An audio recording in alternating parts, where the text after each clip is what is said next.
Hi, my name is Patty Grumo and I'm with Beacon Language and Communication Services. Today we're going to talk about Section 1557 of the Affordable Care Act and its implications for us as healthcare workers here for Beacon.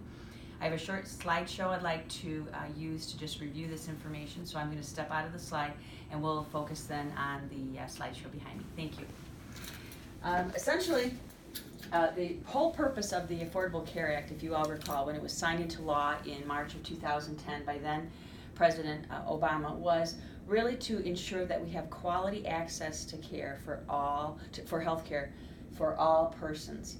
And inherent in the ACA, Affordable Care Act bill, was the idea that we have to make sure that we eliminate opportunities for discrimination so that everybody can access quality health care.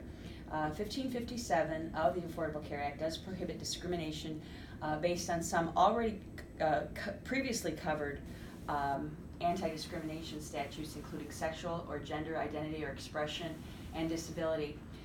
The key thing about 1557 in this regard is that it also covers discrimination, prohibits discrimination based on a person's limited English proficiency, which means a person who presents for care and indicates that they have a language other than English as their primary or preferred language, we have to accommodate that. Now, the reason that's important is that any entity that receives Medicare or Medicaid funding, such as Beacon Health System, we are required to be compliant with 1557 in terms of making sure that we are meeting all the compliance regulations of this particular act. Any breach or non-compliance of this can result in fines up to $15,000 per occurrence. So really the whole point in this presentation today is to make sure all of us are versant in exactly what is required under 1557 as Beacon associates and make sure that we are compliant in that regard. The key thing too here specifically for Elkhart General and Memorial Hospital is that we are also under the purview of the Joint Commission standards with respect to some of those standards specifically focusing on the collection of patients' language of preference and the need to assess the patient's need for interpretation services. 1557 and Joint Commission both state that we need to, regardless of where the patient presents across all the points of entry with Beacon, we must assess the language of preference for each patient each time, and then if we subsequently identify that the patient has a language other than English that they are preferring to communicate with respect to their provider, we have to offer them qualified medical interpretation services at no charge to the patient. It's really critical that we understand this, that no matter where the patient presents, whether it's registration, whether it's a pre-scheduled appointment, whether it's the emergency department, whether it's wound center, breast center, whether it's a direct admit, whoever is registering that patient has got to assess their language of preference. And also, if it is anything other than English, their need for interpretation services. How do we meet this requirement of 1557 in Joint Commission? At Beacon, we do have in-person Spanish language interpreters, 10 hours a day here at Elkhart General. We also have Arabic in-person interpreters available. Obviously, that's on a demand response basis, meaning that we have to request it in advance and we can make sure we get that accommodated. That's Spanish language. Now, the law does state that we have to provide interpretation services for the most common 15 languages, common 15 non-English languages that are spoke in a particular region. And here in the Midwest, Spanish is the second language next to English. So how do we accommodate languages other than Spanish? Well, we have the language services line that's available 24/7, 365. We have over 240 languages that we have available at our disposal, and in-person interpreters that can be available to an individual either just by audio or by video as well. And the video and audio both work on any device, any electronic device that has access to the internet and has a phone, microphone and a camera. There are some instances where audio interpretation is just very straightforward and is really all that's required. But there's other times when a video component might be more important. For instance, when we're talking about maybe a therapy session, when the therapist is trying to show motion, and so the video component of that sign or interpretation is really beneficial. So all we do is we get the information that's located in all the units here at the hospital. Here at the emergency department, it's at the main nursing desk, and we would just simply call up that number and ask for the interpreter that we need. So say we present today, Brooke presents as a patient, we understand that her language is Portuguese, say. So we would call up language services line and get them and would say, okay, I'm in need of a Portuguese interpreter, please. And so they will instantly have a Portuguese interpreter available to us. So the provider would then talk in the phone and say, please let the patient know A, B, C, D. And so the Portuguese interpreter in this case would say to Brooke as the patient in Portuguese, this is what your provider is saying or asking you at this point. It's important to know that Section 1557 does cover, as I mentioned before, the prohibition of discrimination based on disability. And it's important for us to know that if a patient presents and they say, you know what, I'm deaf or hard of hearing and I would like to speak in American Sign Language, that we can accommodate that by way of that video component that I mentioned on the LSA line, that we would just simply get into a tablet or a smartphone, whatever, computer, and then we would have that video component where the American Sign Language interpreter through LSA would be able to assist us. But please note that per the ADA guidelines, that if a person who requires American Sign Language interpretation says, you know, I don't really want video, I want an in-person interpreter, they have that right to request that, and we have the right to accommodate that. Obviously, if someone presents here in the emergency department, we would say, you know what, we are making the accommodations to get one secured at this time. However, in the interim, we would like to use the video component.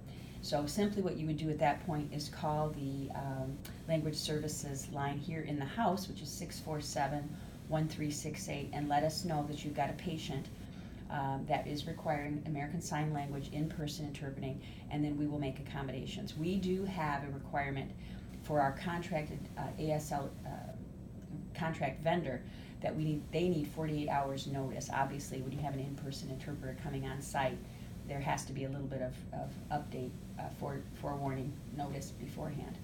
And in that regard, we do have a 48-hour requirement from the contracted vendor, which is United Health Services out of South Bend area. So if it's less than 48 hours, there is a rush charge on that, but we certainly will make every accommodation we can to ensure that we do have the American Sign Language in-person interpreter here.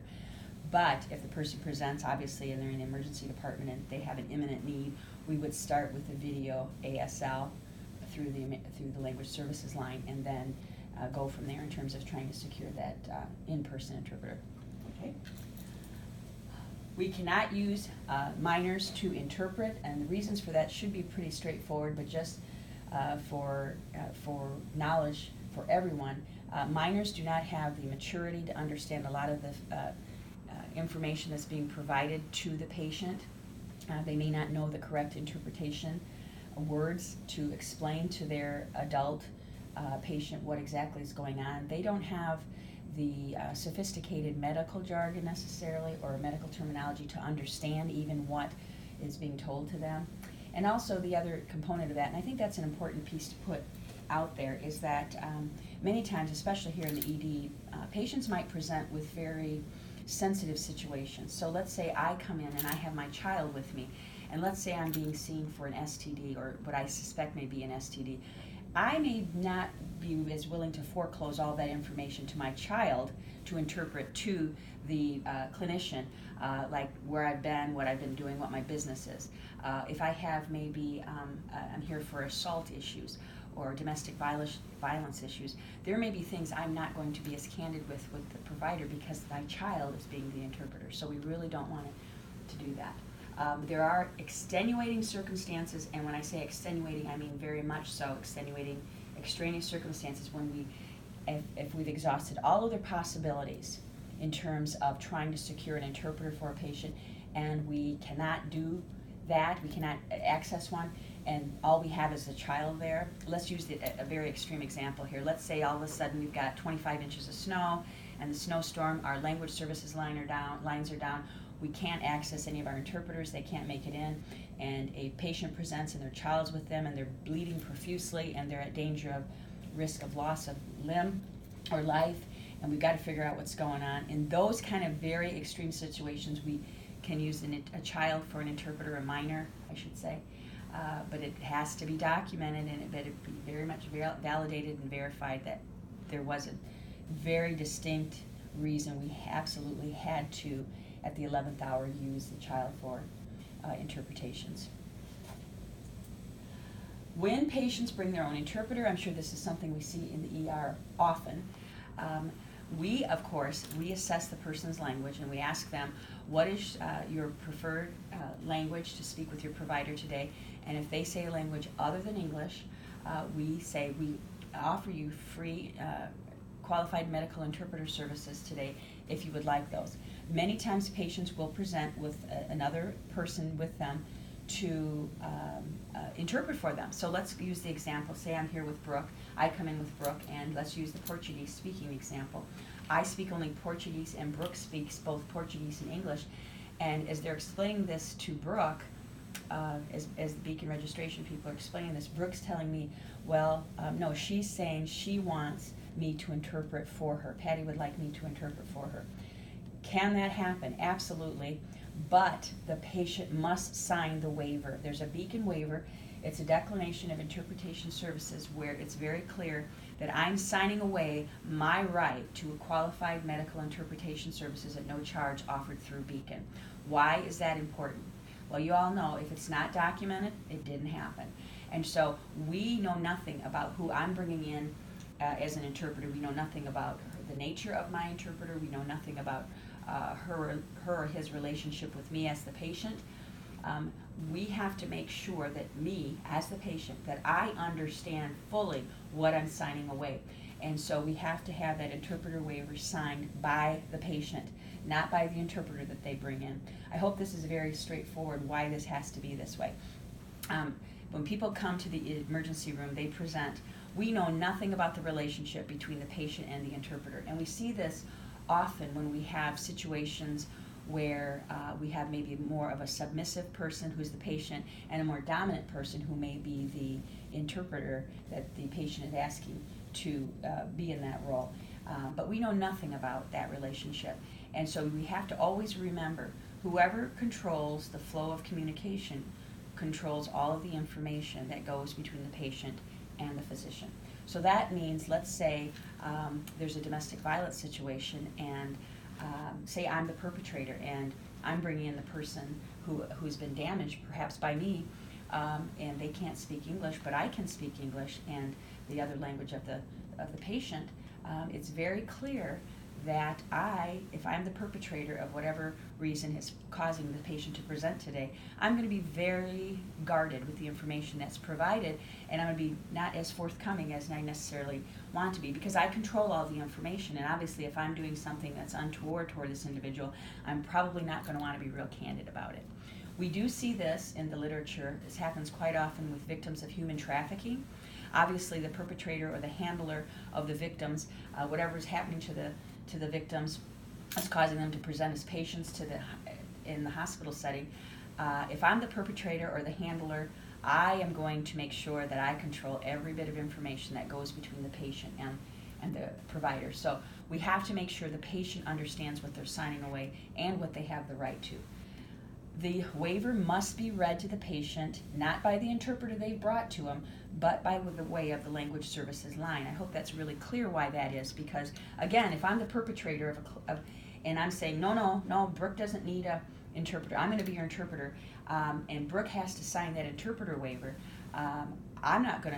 we can't let me, as her chosen interpreter, read to her what that form reads. And why is that? Because we have no idea, as Beacon providers, as Beacon staff, what me, as the chosen interpreter, are actually telling Brooke is on that sheet if she can't read it. I hope that's clear. So we would call up the language services line and say, hello, I need, in our case, a Portuguese interpreter, please. I need you to, I'm going to read this interpreter waiver to you, and I need you to read it to the patient so that she understands exactly what she's signing away. And we also make sure that the LSA interpreter or Beacon staff are talking to the patient in this regard, and not the family member or the friend or whomever they brought in to be their interpreter. Okay. We cannot use Google Translate. I want to make that point very clear. I realize on the 11th hour, or it's just like, I just have 3 questions to ask this patient. I'm just going to rely on Google Translate. We cannot use it because Google Translate, as much as it's a wonderful resource in many circumstances, when it becomes part of the electronic medical record, we're talking about a totally different animal. I put this example up here for you, and this is in terms of an actual patient statement. She was trying to express her grief and pain after several miscarriages, and I'm going to let you read it on the left. And when we put that into Google Translate, what Google Translate said on the right. So I'll give you a moment just to read through that. I certainly hope after you've read through this will plead a very compelling case why we do not want to use Google Translate. I have many more examples in this regard, but I just wanted to provide this one for you so that you can understand how as much as Google Translate can be valuable at certain times for the purposes of the electronic medical record reporting and documentation, we don't want to use this.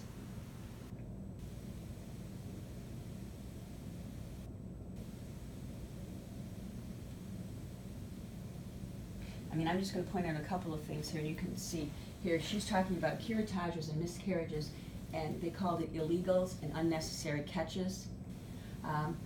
She's talking about the work of a doula, some of her healing, and here it's picking it up as dual, such as you and I both get our swords and let's pace off and on guard. Okay, so as you can see, I hope this pleads the case why we really don't want to use Google Translate. I realize it's tempting, especially when you're down at the 11th hour, and I don't really want to have to call that language services line. But we really want to do that because we know when we have the language services line, we're going to get a clear and accurate interpretation of what the patient's saying. The other issue we come in contact quite a bit with is the difference between bilingual and medical interpreting. The law states that we, as a Medicare or Medicaid recipient, need to provide qualified medical interpreting services in the patient's language of preference. We have many people across Beacon, specifically here in the EGH-ED, that do speak a second language. Can I, let's say I'm bilingual in Spanish and I work at the registration desk in ED, can I use my bilingual skills, say in Spanish, to communicate with incoming patients? The answer is yes, in the scope of my job, and as long as I have been validated for proficiency in that language. So that means if I'm at registration and I've been validated for my proficiency through our office at Language Services for Beacon, I have been validated for proficiency and in comes a patient who speaks Spanish, yes, I can converse with that patient within the scope of my role in registration. So yes, what is your name? What is your address?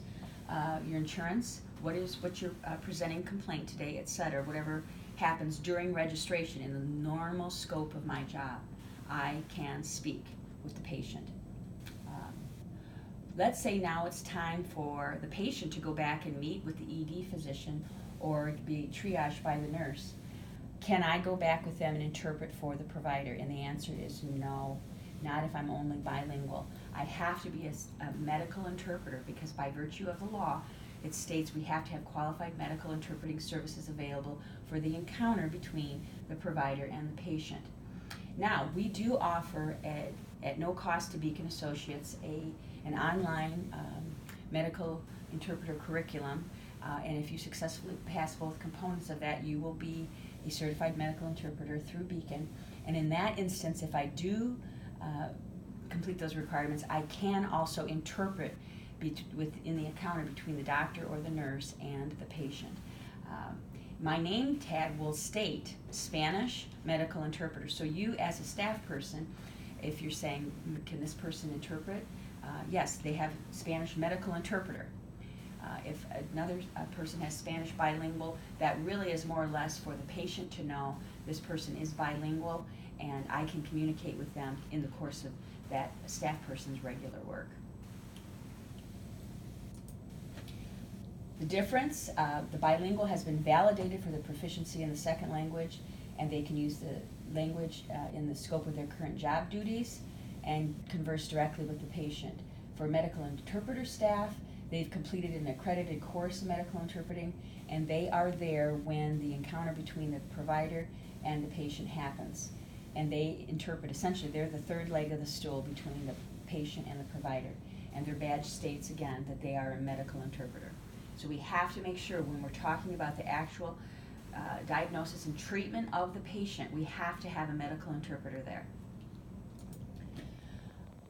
The thing I've seen quite often as I've shadowed many of the different points of entry across Beacon is that it's easy to assume if a person is speaking English, that English is their preferred language. We don't want to make that assumption. We have many, many people in this area of the country who are fluent in English, but their preferred language of preference is their native tongue.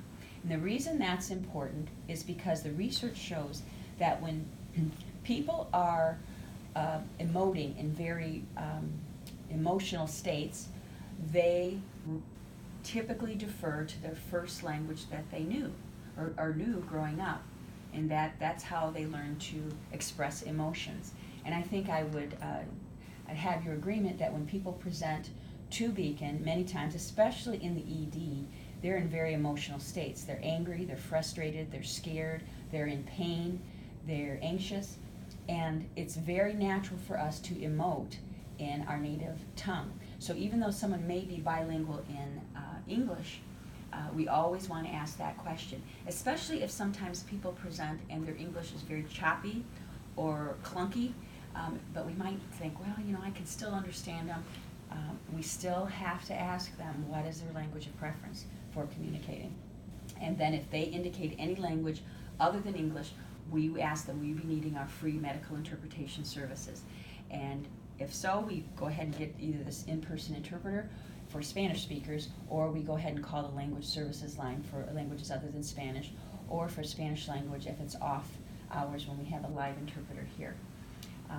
And we always make sure that if they say, no, I'm going to have so-and-so interpret for me, that we have that waiver signed. It is on FormFast at both hospitals, and then also we make sure that that form is read to them by someone representing Beacon, meaning the LSA line or the in-person interpreter if it's Spanish and they happen to be here.